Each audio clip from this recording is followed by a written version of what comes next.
Hello. देखिए, हम लोग वीडियो और लेखपाल की तैयारी कर रहे हैं, जिसमें हमारा मेन फोकस है वीडियो का एग्ज़ाम, जो बहुत जल्द होने वाला है। आप सभी जानते हैं कि इसका जो फैसला आने वाला है, डबल बेंच ने सुरक्षित कर लिया है और उसको इलेक्शन के बाद में भी वो इसी महीने में आपका फैसला भी आ जाएगा कि क्या इसका फैसला होने वाला है। और सबसे ज़्यादा चांसेज हैं कि इसका एग्ज़ाम ही होगा और कोई इसमें सुनवाई नहीं होगी और कुछ होने वाला नहीं है। तो आज देखिए, हम लोग पढ़ेंगे हिंदी का बहुत ही इम्पोर्टेंट सेक्शन कह सकते हैं। इसमें वन वर्ड सब्स्टिट्यूशन, जो इंग्लिश में हम लोग बोलते हैं कि अनेक शब्दों के एक शब्द, और एक हम लोग पढ़ेंगे समानार्थी शब्द। तो आप लोग ये 10 बजे जो हिंदी का लेक्चर आप लोगों को मिल रहा है डेली सुबह में, इसको आप लोग ज़रूर फॉलो कीजिए। और कल हमने पूरा 50 क्वेश्चन का मॉक टेस्ट दिया था, वो कैसा लगा आप लोगों को तो कमेंट करके आप लोग बताइएगा। और क्लास आप लोग ज़्यादा अटेंड नहीं कर रहे हैं तो क्लास अटेंड कीजिए, फ़ायदा तो मिल ही रहा होगा आप लोगों को। अभी जब एग्ज़ाम का डेट आ जाएगा तो फिर तैयारी कुछ नहीं हो पाएगी। इस महीने जितना भी तैयारी करना है अच्छे से कर लीजिए, क्योंकि 10 तारीख के बाद, इलेक्शन के बाद एग्ज़ाम डेट कभी भी आ सकता है। और देखिए, ये एक सबसे बड़ा अनाउंसमेंट है कि वीडियो का 10 मॉक टेस्ट हम तैयार कर रहे हैं, जिसका आपको संडे को पहला मॉक टेस्ट आपको मिलेगा 6 बजे शाम को 6 PM पे आप लोगों को मिलेगा। ये पूरा फुल मॉक टेस्ट रहेगा। इसमें 150 क्वेश्चन होंगे। 150 क्वेश्चन में 50 रीजनिंग, 50 मैथ, 50 रीजनिंग, 50 हिंदी और 50 GK GS। आप लोग लेवल देखेंगे कि वीडियो का लेवल और इस पेपर का लेवल, आप लोग खुद समझ जाएंगे कि हाँ कैसे पेपर बनता है और कैसे कराया जाता है। और उसका डिस्कशन हम खुद करेंगे, एक एक क्वेश्चन का डिस्कशन हम करेंगे, एक एक क्वेश्चन आप लोगों को सॉल्व करके देंगे। पूरा 50 क्वेश्चन रीजनिंग को सॉल्व करेंगे, 50 क्वेश्चन हिंदी को सॉल्व करेंगे, 50 क्वेश्चन GS को सॉल्व करेंगे। ये ऐसा पैकेज है कि आप लोगों को यूट्यूब पे अभी फ़िलहाल नहीं मिल रहा होगा किसी भी चैनल के द्वारा। इतना अच्छा कंटेंट जो हम प्रोवाइड करेंगे मॉक टेस्ट में, आप केवल मॉक टेस्ट 10 मॉक टेस्ट ही लगा लेंगे तो आप रीजनिंग हिंदी में तो आप श्योर हो जाएंगे कि आपका नंबर अच्छा आ जाएगा। आप GK GS का देखिए, GK GS का हम खुद नहीं जानते हैं। GK GS का आप लोग पढ़ते रहिए, जहाँ से मिले सोर्स वहाँ से पढ़ते रहिए। और हिंदी रीजनिंग हम आप लोगों का तैयार कराएंगे। 100 में से 90+ आप लोगों की गारंटी हम लेते हैं कि आएगा। चलिए, आज का जो लेक्चर है उसको हम देखते हैं। कुछ बैकग्राउंड नॉइज़ आ रहा होगा तो उसको इग्नोर कीजिएगा, क्योंकि हम सड़क के किनारे ही रहते हैं और इधर ही हमारी कोचिंग है, तो सब कुछ इधर ही मैनेज किए हैं। अब देखिए, हम लोग करते हैं इसको अनेक शब्दों के एक शब्द, जिसे क्षमा ना किया जा सके अक्षम्य होता है, जहाँ पहुँचा ना जा सके अगम्य, जो सबसे आगे गिनने योग्य हो अग्रगण्य, इसको हम लोग बोलते हैं। जिसका जन्म नहीं हुआ हो अजन्मा, अजन्मा किसे बोलते हैं? जिसका जन्म नहीं हुआ हो। गर्मियों की छुट्टी ग्रीष्मावकाश होता है, ग्रीष्मावकाश होता है। जिसका मूल्य ना आंका जा सके अमूल्य, जो दूर की बात सोचे दूरदर्शी। ये सबसे आसान टॉपिक होता है। वन वर्ड सब्स्टिट्यूशन इंग्लिश में भी याद करेंगे तो काफ़ी आसान होता है, हिंदी में भी काफ़ी आसान होता है, क्योंकि ये शब्द क्या होते हैं आए दिन हम देखते रहते हैं। तो बस इसको क्विक रिवीजन कर लेना है कि ये वर्ड होंगे, और इसके ज़्यादा क्वेश्चन भी नहीं आएंगे। 1 से 2 को एक मुश्किल से क्वेश्चन आ सकता है, 1 से 2 क्वेश्चन। तो देखिए, जिसे पार ना किया जा सके अपार, जो दिखाई ना दे अदृश्य, जिसके समान कोई दूसरा ना हो अद्वितीय, यूनिक बोलते हैं हिंदी में। जो थोड़ा जानता हो अल्पज्ञ, अधगर गगरी छलकत जाए, ये हम लोग जानते ही हैं कि जो थोड़ा जानता है उसको क्या कहते हैं कि वो ज़्यादा बाउंडर बनाता है। जो कुछ नहीं जानता हो अज्ञ। अब देखिए, ये इम्पॉर्टेंट है, अज्ञ बहुत लोग नहीं जानते होंगे कि जो कुछ नहीं जानता है उसको हम लोग क्या बोलते हैं? अज्ञानी हम लोग बोलते हैं, अनपढ़। लेकिन यहाँ पे एक शब्द और आपको देखने को मिल गया, अज्ञ। जिसकी तुलना न की जा सके अतुलनीय, जिसका आदि न हो अनादि, जिसका आदि न हो इनफाइनाइट को हम लोग क्या बोलते हैं? अनादि। जिसका अंत न हो। अब देखिए यहाँ पे हमने गलत बोल दिया, जिसका आदि ना हो। आदि का मतलब होता है शुरुआत, ये होता है अनादि। और जिसका अंत ना हो अनंत होता है। जिस पर अपराध सिद्ध हो चुका हो अपराधी होता है। और जिस पे अपराध अभी सिद्ध नहीं हुआ है, अभी उस पर ट्रायल चल रहा है, उसको हम लोग क्या बोलते हैं? मुलजिम बोलते हैं, उसको अपराधी नहीं बोलते हैं, ये याद रखिएगा। जो पढ़ा लिखा ना हो अशिक्षित होता है। जो एक भी अक्षर ना पढ़ा हो निरक्षर होता है। अंडे से पैदा होने वाला अंडज। जिसकी थाह गहराई का पता ना चले अथाह होता है। अथाह सागर हम लोग बोलते हैं, तो इससे याद कर सकते हैं। जिसके माँ बाप या रक्षक न हो तो उसको अनाथ बोलते हैं, ऑर्फेन बोलते हैं इसको इंग्लिश में।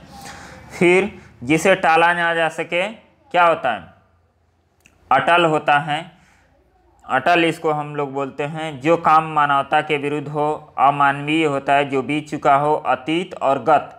ये गत को याद रखिएगा कि गत का मतलब क्या होता है? अतीत होता है जो बीत चुका हो। तो इसमें कुछ कुछ वर्ड आपको मिलेंगे, उसी को हमें टारगेट करना है। जो धन का दुरुपयोग करता हो अपव्ययी।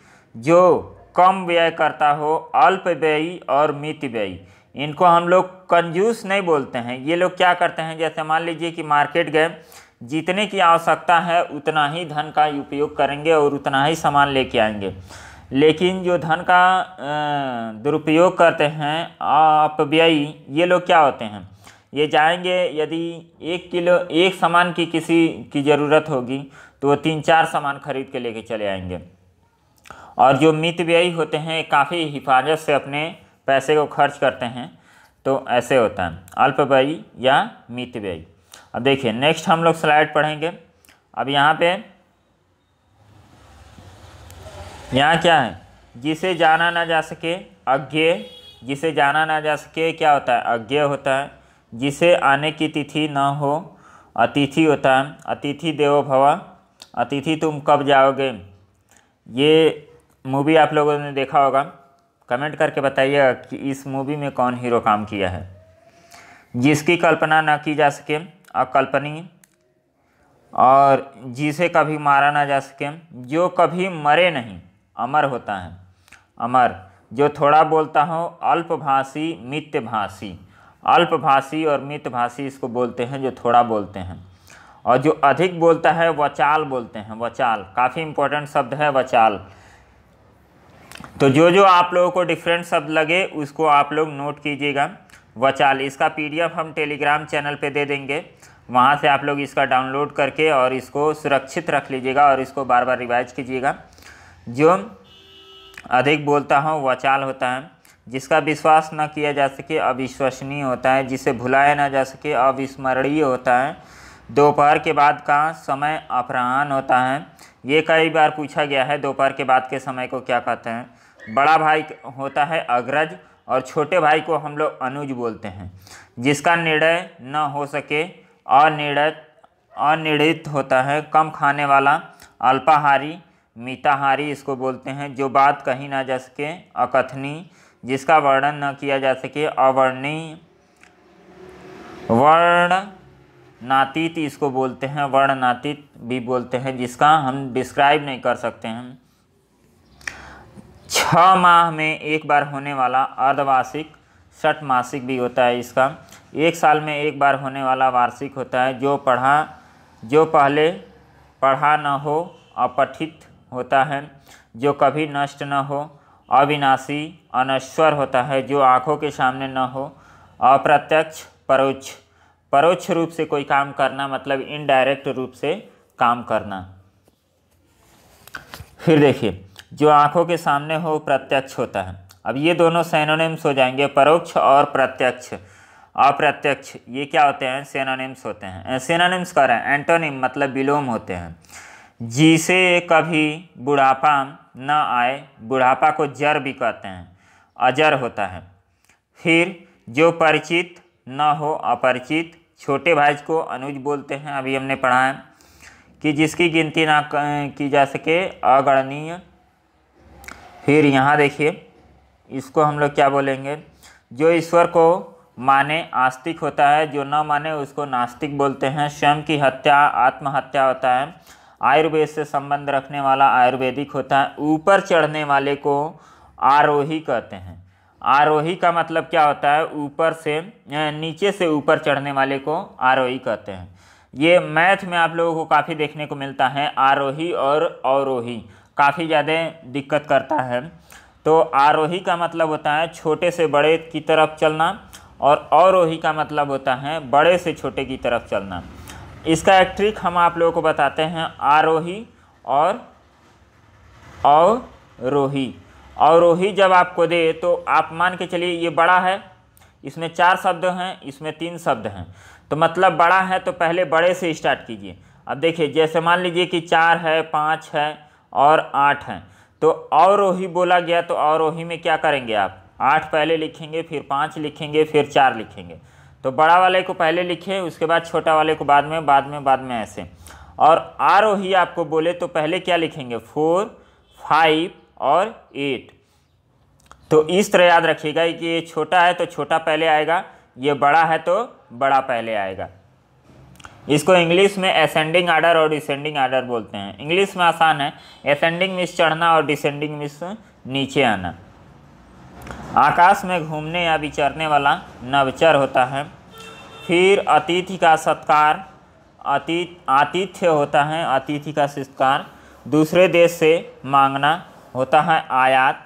आयात होता है कि जब हम दूसरे कंट्री से अपने देश में कोई सामान आता है तो उसको आयात किया जाता है, और अपने देश से कोई सामान भेजा जाता है बाहर तो उसको हम लोग निर्यात बोलते हैं। आप लोग इकोनॉमिक्स में पढ़े होंगे इंपोर्ट और एक्सपोर्ट। इंपोर्ट और एक्सपोर्ट का बिजनेस भी आप लोग सुने होंगे कई बार कि कई लोग बोलते हैं कि हम इंपोर्ट एक्सपोर्ट का बिजनेस करते हैं। आज्ञा का पालन करने वाला आज्ञाकारी, इतिहास को जानने वाला इतिहासज्ञ, इतिहास से संबंधित ऐतिहासिक, भूगोल से संबंधित भौगोलिक। फिर दूसरे से ईर्ष्या रखता है ईर्ष्यालु, दूसरों का उपकार मानता है कृतज्ञ। जो दूसरों का उपकार मांगता है उसको हम लोग कृतज्ञ बोलते हैं, और जो उपकार न माने उसको हम लोग कृतज्ञ बोलते हैं। ये दोनों वर्ड काफ़ी इम्पोर्टेंट हैं, तो इसे हमें नोट करना है, कृतज्ञ और कृतज्ञ। ये विलोम शब्द में आपको पूछे जाते हैं कि कृतज्ञ क्या होता है, कृतज्ञ क्या होता है। और इसमें कभी कभी आप लोगों से पूछ देता है कि शुद्ध वर्ड लिखिए, इसी को अलग अलग टाइप से लिख देता है। तो कृतज्ञ मतलब कि जो माने आपकी बात उसको हम लोग कृतज्ञ बोलेंगे, और जो ना माने उसको कृतज्ञ बोलेंगे। उपजाऊ भूमि जो होते हैं उर्वरा होता है, वह भूमि जो उपजाऊ ना हो अनुर्वर, और इसको ऊसर भी बोलते हैं। जिसे दंड का भय न हो उदंड, जिसने ऋण चुका दिया हो उऋण। फिर आगे जो ऊपर कहाँ लिखा गया हो उपर्युक्त, उपर्युक्त संदर्भ में, जैसे उपर्युक्त गद्यांश में जो बातें कही गई हैं, जैसे हम लोग का आता है ना अनसीन पैसेज लिखने को, तो उसमें बोला गया जाता है कि उपर्युक्त गद्यांश में जो बातें कही गई हैं उसको सत्य मानते हुए निम्न प्रश्नों का उत्तर दीजिए। तो उपर्युक्त जो ऊपर लिखा गया है, ऊपर लिखित, ऊपरी लिखित, इसको हम लोग कम यूज करते हैं, इसको ज़्यादा यूज करते हैं उपर्युक्त। जिसने ऋण लिया हो ऋणी, जिसकी इच्छा से किया जाने, अपनी इच्छा से किया जा सकने वाला कार्य ऐच्छिक होता है, मनमौजी इसको कह सकते हैं, ऐच्छिक। फिर सामान्य लोगों द्वारा कही जाने वाली जनश्रुति किंवदंती, किंवदंती, किंवदंती इसको हम लोग बोलते हैं, जो आम जनमानस में बातें कही जाती हैं। जो काम से जी चुराए कामचोर होता है, बुरे मार्ग पर चलने वाला कुमार्गी होता है, जिसका रूप अच्छा ना हो कुरूप होता है, शरीर संबंधित शारीरिक होता है, मन से संबंधित मानसिक, हृदय से संबंधित हार्दिक होता है। चलिए नेक्स्ट हम लोग पढ़ते हैं। कमेंट करके बताइएगा कि ये जो सीरीज चल रहा है 10 बजे का, ये कैसा आप लोगों को लग रहा है। थोड़ा व्यू बढ़ाइए, शेयर कीजिए और सब्सक्राइब कीजिए चैनल को। हमारा चैनल आप लोग सब जानते हैं कि कितना छोटा है, इतना मेहनत करने के बाद भी अभी तक कुछ मिला नहीं है, तो आप लोग सपोर्ट कीजिए। हम आप लोगों को इतना अच्छा कंटेंट प्रोवाइड कर रहे हैं, तो आप लोगों का भी फ़र्ज बनता है कि हमें आप सपोर्ट करें। जो कड़वा बोलता हो कटुभाषी, देखिए दुनिया में कोई ऐसा इंसान नहीं है जो आपके साथ जुड़ेगा वो बिना स्वार्थ का जुड़ेगा। केवल पेरेंट्स को छोड़ दीजिए, बाकी दुनिया का कोई इंसान आपके साथ जब भी जुड़ेगा तो वो किसी न किसी स्वार्थ के बल से ही जुड़ेगा, कोई ना कोई स्वार्थ होगा तभी जुड़ेगा।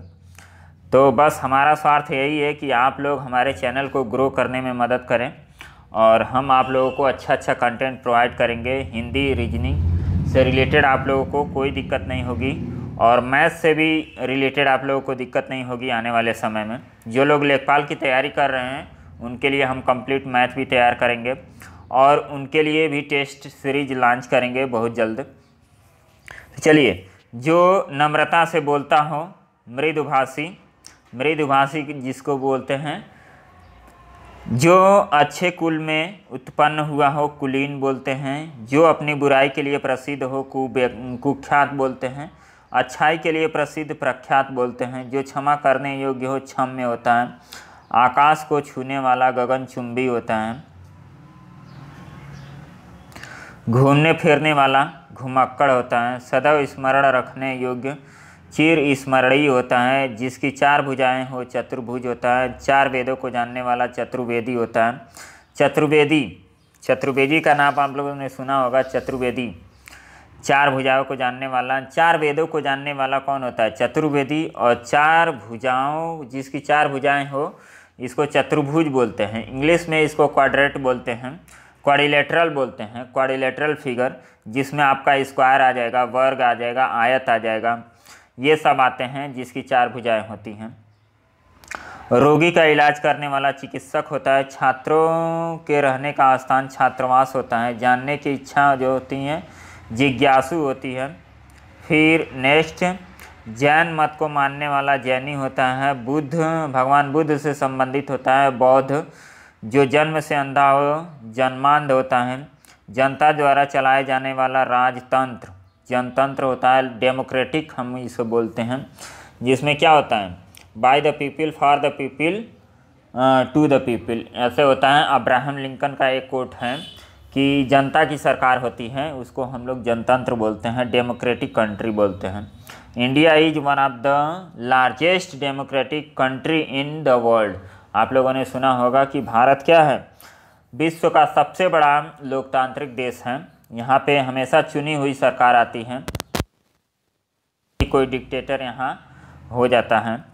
तो देखिए 99 नंबर क्या है? जल में रहने वाला, जल में रहने या विचरण करने वाला जलचर होता है। फिर अपने जिसके अपनी इंद्रियों पर विजय प्राप्त कर ली हो, जिसने अपने इंद्रियों पर विजय प्राप्त कर ली हो, जितेंद्रिय इसको बोलते हैं। जिनकी 3 भुजाएं होती हैं, त्रिभुज ट्रायंगल इसको बोलते हैं। 3 मास में एक बार होने वाला त्रैमासिक होता है। 100 वर्षों का समूह शताब्दी होता है, इसको सेंचुरी बोलते हैं। फिर जो केवल फल पर निर्वहन करे, फलाहारी, जैसे व्रत हम लोग रहते हैं तो उसमें क्या होता है? फलाहारी रहना पड़ता है। और कुछ व्रत तो ऐसे होते हैं महिलाओं के जिसमें कुछ भी नहीं खाना होता है, जैसे तीज और ज्योतिया में मम्मी लोग रहती हैं व्रत, तो उसमें कुछ भी नहीं वो लोग लेती हैं। तो बुरे आचरण वाला होता है, दुराचारी होता है। जो देखने योग्य हो दर्शनीय होता है, जो कठिनाई से प्राप्त हो दुर्लभ होता है, जहाँ सरलता से प्राप्त हो सुलभ होता है, जहाँ पहुँचने में कठिनाई हो दुर्गम होता है। फिर जिसमें दया हो वो क्या होता है? दयालु होता है। जिसकी लंबी उम्र होती है वो दीर्घायु होता है। फिर यहाँ पे देखिए, इसको हम लोग पढ़ेंगे। प्रतिदिन होने वाला दैनिक होता है, प्रति सप्ताह होने वाला साप्ताहिक होता है, मासिक होने वाला मासिक होता है। फिर जिसका कोई आधार न हो निराधार बिन पेदी का लेटा जिसे हम बोलते हैं, जिसका कोई आधार न हो, कोई अस्तित्व न हो, कोई डायरेक्शन न हो, उसको हम लोग क्या बोलते हैं? डायरेक्शनलेस बोलते हैं। कई बार सुने होंगे कि डायरेक्शनलेस पर्सन, तो इसका क्या होता है? कोई डायरेक्शन नहीं होता है, जिधर जो मर्जी वो करता रहता है। तो ऐसा हमें नहीं होना है, हमारे लाइफ का कोई ना कोई डायरेक्शन होना चाहिए। अभी फ़िलहाल हम एग्ज़ाम पर फोकस करें और हमारा यही एक डायरेक्शन है कि हम अपने एग्ज़ाम में बेहतर करें और सिलेक्शन लें। चलिए, जिसमें रस न हो नीरस होता है, जिसका नाश असंभावी हो नश्वर होता है। फिर देखिए, जिसका कभी नाश न हो ये क्या होता है, अनश्वर होता है, इमोर्टल इसको बोलते हैं। जिसका कोई अर्थ न हो निरर्थक होता है, जिसका कोई अर्थ हो सार्थक होता है। सार्थक शब्द और निरर्थक शब्द हमने पढ़ाया है आप लोगों को। इसके एक दो पहले लेक्चर देखेंगे तो उसमें सार्थक और निरर्थक शब्द आ जाएगा। जैसे पानी वानी पीना है तो पानी तो सार्थक शब्द होता है, लेकिन वाणी जो होता है वो क्या होता है, निरर्थक शब्द होता है। हम आए दिन बोलचाल की भाषा में बोलते रहते हैं सार्थक और निरर्थक दोनों शब्द एक साथ।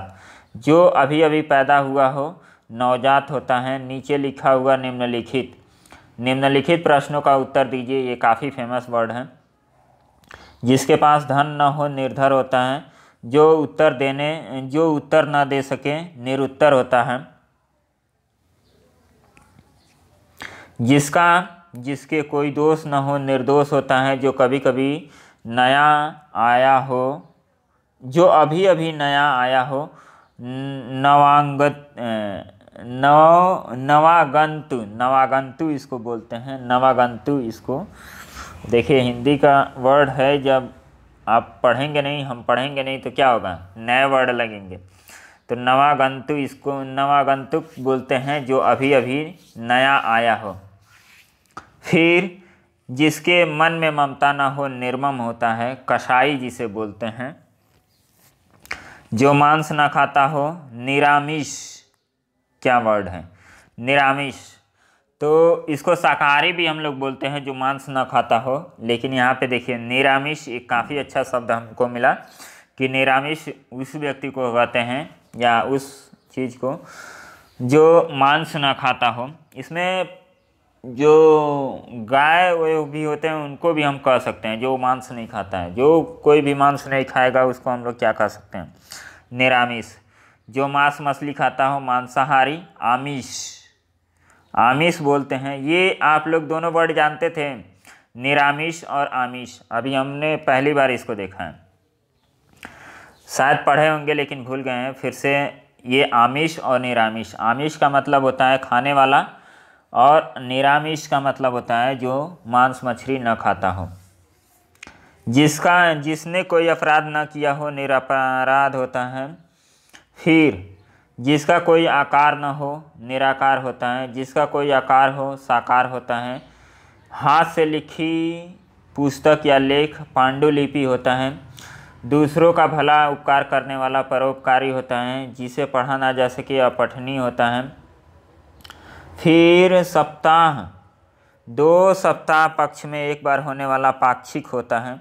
इसको पखवाड़ा भी बोलते हैं। पखवाड़ा शायद 15 दिन का होता है। दूसरे लोक से संबंधित पारलौकिक होता है। फिर रास्ता दिखाने वाला पथ प्रदर्शक होता है। जो सबके साथ प्रेम पूर्वक बोलता हो प्रियवद होता है। प्रशंसा करने व प्रशंसनीय, बच्चों के लिए उपयोगी बालोपयोगी। जिस स्त्री के संतान नहीं होती वांध्या होता है। जिस स्त्री के संतान नहीं होती है वांध्या होता है।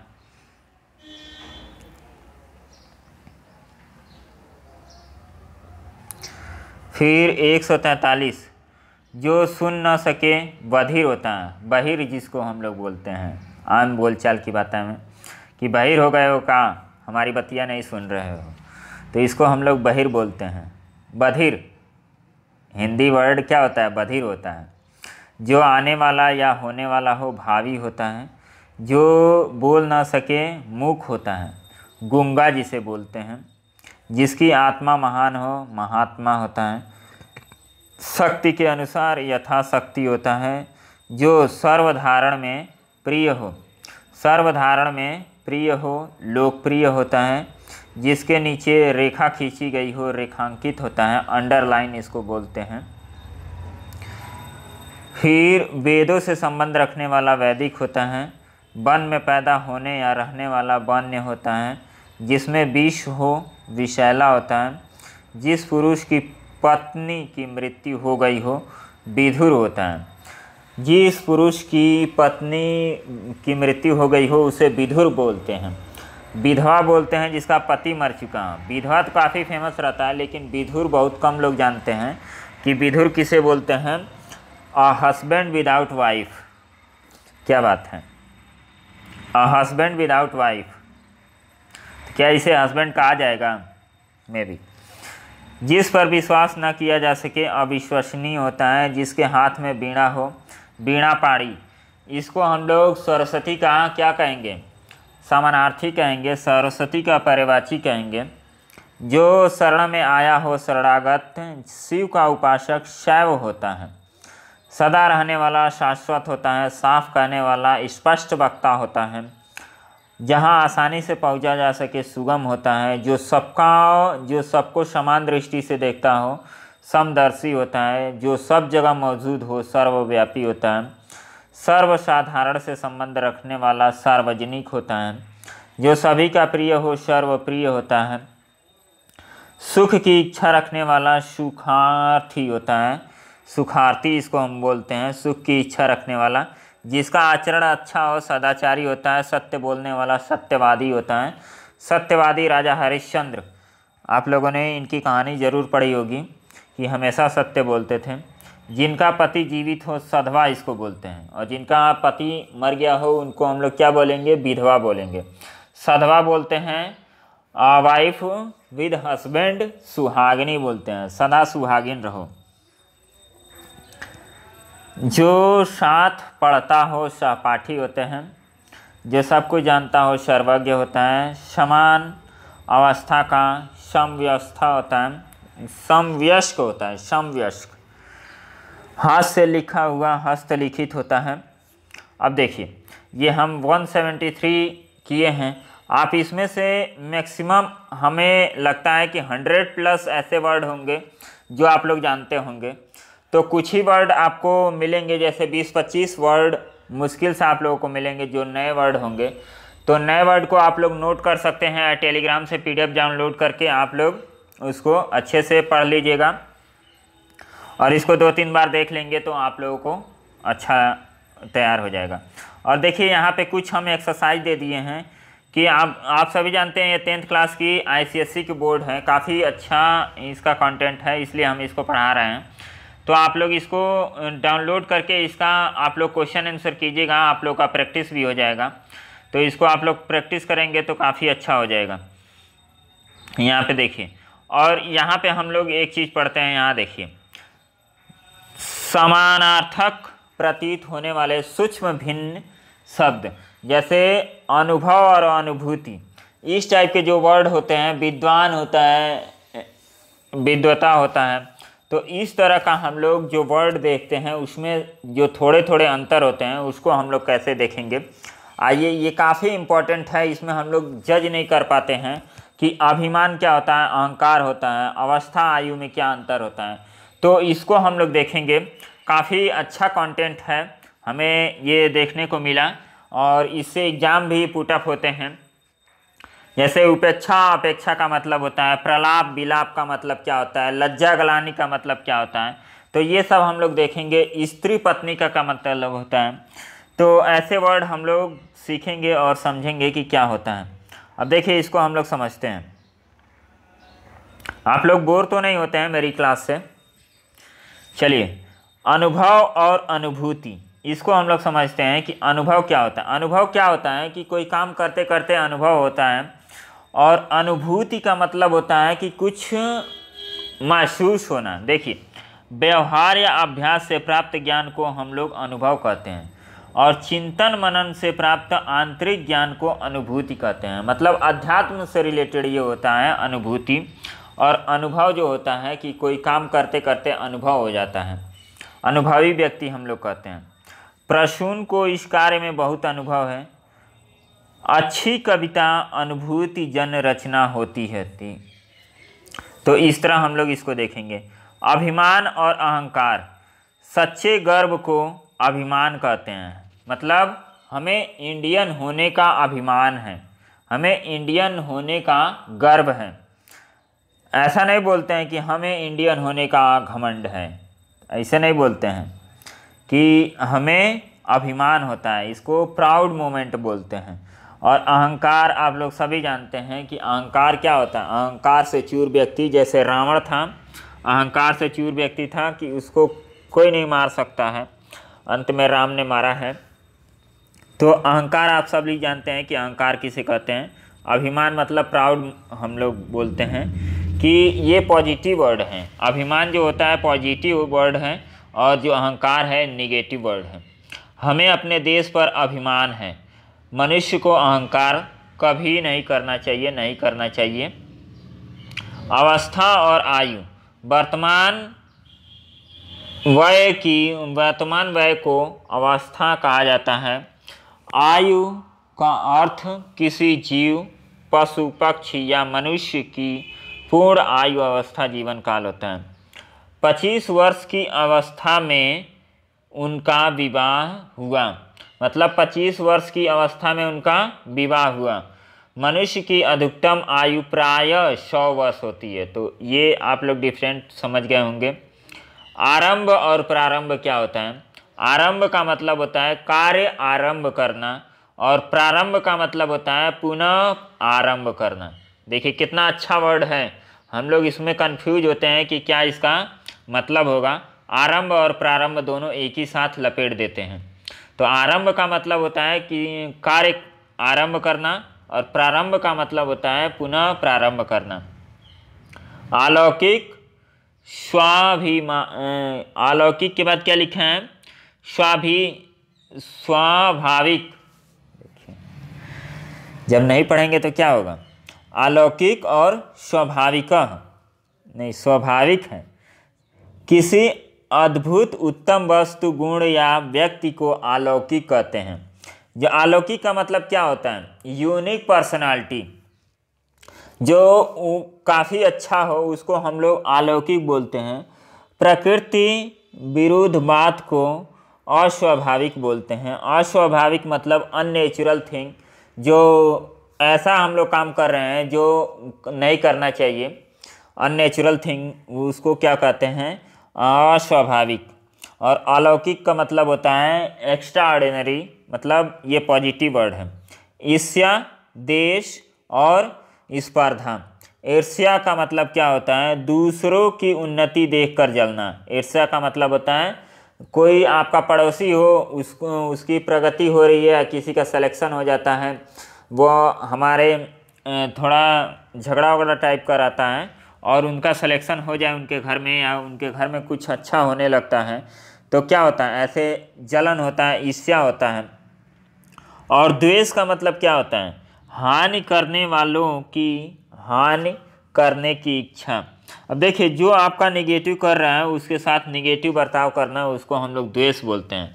और स्पर्धा का मतलब होता है कि यदि आपका पड़ोसी सिलेक्शन ले लिया है तो हमें भी मेहनत करके हमें भी सिलेक्शन लेना है, उससे अच्छे पोस्ट पे सिलेक्शन लेना है। ईर्ष्या करने से, द्वेष करने से कुछ नहीं मिलने वाला है। ये स्पर्धा होता है, कंपटीशन होता है। ईर्ष्या होता है दूसरों की उन्नति देखकर जलना होता है। जलना, देखिए दूसरे कोई प्रगति कर रहे हैं, उन्नति कर रहे हैं, उससे जलने से आप खुद ही जलेंगे। लेकिन हमें क्या होना चाहिए, स्पर्धी व्यक्ति होने चाहिए कि कोई हमसे आगे बढ़ रहा है तो हम भी मेहनत करें और हम भी आगे बढ़ें। किसी का टांग खींचने की ज़रूरत नहीं है, अपने टांग को इतना बड़ा कर लीजिए कि उनका टांग छोटा पड़ जाए। कृपा, दया, अनुग्रह। कृपा का मतलब क्या होता है, अपने से हीन व्यक्ति की किसी प्रकार सहायता करना कृपा कहलाता है। मतलब अपने से छोटे व्यक्ति की सहायता करना क्या कहलाता है, कृपा कहलाता है। दया क्या कहलाता है, दुख में सहानुभूति के भाव प्रकट होने को दया कहते हैं। अनुग्रह का मतलब होता है प्रसन्न होने पर किसी का कोई बड़ा हित करना, अनुग्रह कहलाता है। शोक और खेद। शोक क्या होता है, किसी प्रिय वस्तु या व्यक्ति के खो जाने पर शोक मनाते हैं। शोक सभा, शोक सभा, कोई गुजर गया उसके बाद जो शोक सभा बैठाई जाती है उसको हम लोग कहते हैं। और खेद का मतलब होता है विपरीत परिणाम या दुख सूचक औपचारिकता, इसको हम लोग खेद प्रकट करते हैं। अस्त्र और शस्त्र। अस्त्र जो फेंक कर चलाए जाए, जैसे तीर और भाला, और शस्त्र जो हाथ में रखकर चलाया जाए जैसे तलवार। क्या मस्त वर्ड है, अस्त्र और शस्त्र। अस्त्र और शस्त्र का प्रयोग करना चाहिए। अस्त्र का मतलब जो फेंक कर चलाया जाए और शस्त्र का मतलब जो हाथ में रख कर चलाया जाए, जैसे लाठी डंडा लेके उसको हाथ में रख के चलाया जाता है तो क्या होता है, वो शस्त्र होता है। और जब उसको फेंक के मारेंगे तो वो क्या हो जाएगा, अस्त्र हो जाएगा। तो इस तरह हम लोग समझेंगे। अब देखिए, संदेह और भ्रम। संदेह का मतलब क्या होता है, किसी वस्तु को देखकर निर्णय न कर सकना, ये क्या होता है, संदेह होता है। जैसे रस्सी को देखकर यह रस्सी सांप है, तो रस्सी को देखे और बोले कि सांप है तो इसमें संदेह होता है। और भ्रम का मतलब होता है मिथ्या वस्तु में अन्य वस्तु की धारणा, जैसे अंधेरे में रस्सी समझ लेना। तो ये क्या होता है, भ्रम होता है। भ्रम का मतलब कुछ है नहीं, बस क्या है, हमें भ्रम प्रतीत हो रहा है। जैसे रात को कभी घूमने जाते हैं तो पेड़ की ऐसी आकृति बन जाती है जैसे लगता है कि कोई खड़ा है। वो क्या है, भ्रम की स्थिति पैदा की जा रही है नहीं, मतलब हो जाती है और हम लोगों को लगता है कि कोई भूत वहाँ खड़ा है। तो ऐसा हर किसी को लगता है। और संदेह का मतलब होता है कि कुछ है और उसको आप लोग कुछ और समझ रहे हैं। जैसे सांप को, रस्सी को सांप समझ लिया, ये क्या होता है, संदेह होता है। पाप और अपराध। धर्मशास्त्रों के विरुद्ध आचरण क्या होता है, पाप होता है। राज्य के नियम अर्थात कानून को भंग करने वाला क्या होता है, अपराध होता है। देखिए, ये काफ़ी इम्पोर्टेंट है शब्दों का ज्ञान, और शब्दों का ज्ञान होना ही चाहिए, तभी हम लोग हिंदी में अच्छा कर पाएंगे। हमारा टारगेट है कि हिंदी में 50 में 50 नंबर लाना है। तो आप लोगों को एक एक चीज़ अच्छे से पढ़ना पड़ेगा, पूरा बारीकी से। अमूल्य बहुमूल्य। अमूल्य का मतलब क्या होता है, वो वस्तु साधारण से अधिक कीमत हो। जो वस्तु साधारण से अधिक कीमत हो उसे क्या कहते हैं, बहुमूल्य। जैसे डायमंड रिंग क्या होता है, काफ़ी ज़्यादा महंगे होते हैं तो उसको हम लोग बहुमूल्य बोलते हैं। लग्जरी गुड्स के अंतर्गत आते हैं। और जिसके मूल्य का निश्चय न हो सके उसे क्या बोलते हैं, अमूल्य। जिसका मोल ना लगाया जा सके उसको हम लोग अमूल्य बोलते हैं। तीर और तट। जल के पास थोड़ा सा किनारा क्या होता है, तीर होता है। ये तीर चलाने वाला तीर नहीं, जो जल के पास थोड़ा सा तट होता है, जो थोड़ा जल के पास थोड़ा सा किनारा होता है उसको तीर बोलते हैं।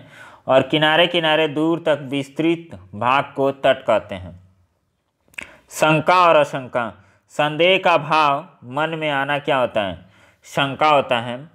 और आशंका का मतलब वह शब्द वही प्रयुक्त होता है जहाँ किसी भय का पूर्वानुमान होता है, वहाँ क्या होता है, आशंका होता है। लज्जा और ग्लानि क्या होता है, स्वभाव से ही किसी व्यक्ति के सम्मुख लजाना या लज्जा होता है। जैसे नई नई दुल्हन आती है तो क्या होती है, घूंघट में रहती है, तो वो क्या होता है, क्यों रहती है, क्योंकि लज्जा की वजह से रहती है। आजकल तो फैशन चल गया है कि स्टेज पे उनको खड़ा कर दिया जाता है दुल्हा दुल्हन को, और वहाँ पे कोई घूंघट नहीं, लेकिन घर में रहेंगी तो घूंघट ऐसे उनका रहेगा, फेस यहाँ रहेगा। तो ऐसे लोग होते हैं, तो बहुत लोग हैं। चलिए देखिए, आजकल ये सब नहीं मानना चाहिए। किसी दोष या अपराध के कारण मन में बुरी तरह लज्जित होना, इसको क्या करना, ग्लानि होना। कोई हम ऐसा काम कर दिए जिसके बाद हमको ग्लानि, गिल्टी फील होना होता है, इसको हम लोग बोलते हैं। प्रलाप और विलाप क्या होता है, प्रलाप का अर्थ होता है अनाप शनाप बातचीत या अर्थ का व्यर्थ का रोना पीटना होता है। मतलब कोई मतलब नहीं है उसको हम लोग क्या कर रहे हैं और उसमें हम लोग रो गा रहे हैं, तो वो क्या होता है, प्रलाप होता है। विलाप का अर्थ किसी व्यक्ति की मृत्यु पर रोना होता है, विलाप करना। उपेक्षा और अपेक्षा क्या होता है, उपेक्षा किसी व्यक्ति के प्रति उदासीन होना, उपेक्षा। और उपेक्षा क्या होता है, अपेक्षा क्या होता है, तुलना होता है, आवश्यकता होता है, परवाह। जैसे शत्रु और आग की उपेक्षा मत करो, मतलब शत्रु और आग जब भी देखो तो क्या करो, उसको उपेक्षा नहीं करना है, उसको समझना है कि शत्रु कितना ताकतवर है। जैसे वीडियो का एग्ज़ाम है, इसको समझना है कि ये कितना ताकतवर है और इसको हम लोग कैसे फाइट कर सकते हैं। गौतम मेरी अपेक्षा बलवान है। गौतम मेरी अपेक्षा बलवान है। अपेक्षा का मतलब Gautam is more stronger than me. इसका इंग्लिश ट्रांसलेशन ये होगा कि गौतम हमसे ज़्यादा बलवान है।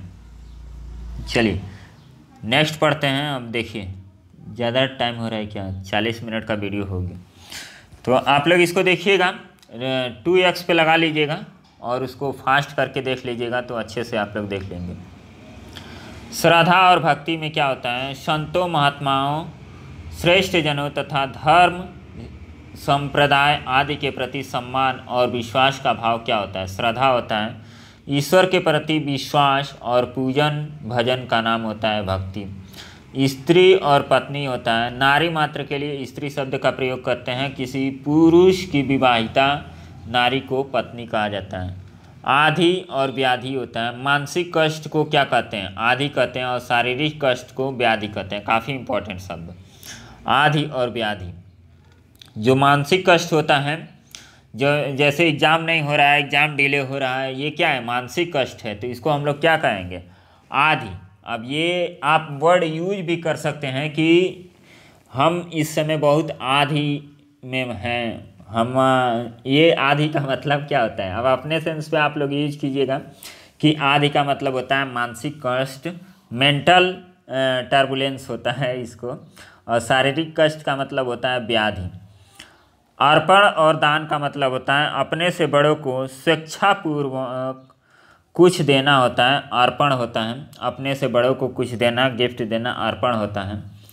तेरा तुझको अर्पण, ऐसे हम लोग भजन करते हैं कि तेरा तुझको अर्पण। तो क्या होता है? जैसे पापा का क्या है, पापा को कुछ हम लोग गिफ्ट करते हैं तो क्या होता है? उनको हम लोग अर्पण करेंगे, पेरेंट्स को कुछ गिफ्ट करेंगे तो क्योंकि उन्हीं का तो सारा कुछ है, तो उनको हम लोग अर्पण कर दिए। और दान का मतलब क्या होता है कि किसी वस्तु को अपने से दीन को कोई वस्तु देना दान होता है।